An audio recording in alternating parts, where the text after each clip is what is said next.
مرحبا أصدقائي، كيف حالكم اليوم؟ إن شاء الله بخير وصحة جيدة. معكم حذيفة زياد، وهذه الكتب التي قرأتها وهذه النباتات المفضلة. اليوم لدينا عن كيف الكثير من العرب المهاجرين إلى أوروبا يشعرون بالاكتئاب.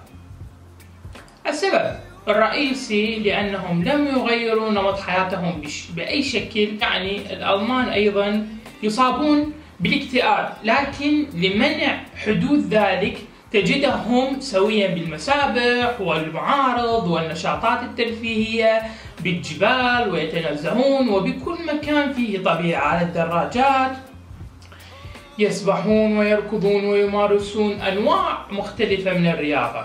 يعني وقتهم مليان بالكامل بنشاطات معينة.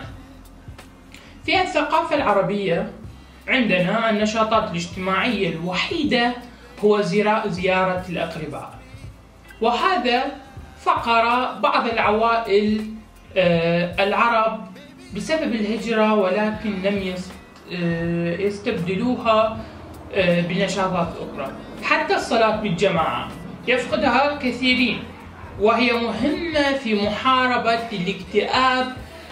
لذلك اخترنا حياة الفاشلين بالمجتمع الأوروبي واعتبره هي ستاندرد. فكل الناس يعني حاليا أنا أعمل وأدرس وكثير من الأشياء ليس لدي وقت، لكن أشعر بالاكتئاب في أوقات العطلة. لا تسمع الجوامع تؤذن، لا لديك أقرباء قريبين لتزورهم، أنت وحيد هنا، وبعض الناس لا تثق فيهم إذا كانوا من دولتك الأم. يعني هكذا الحياة. وأتمنى وإجابة عن هذا السؤال عن طريق حسابي على الانستغرام.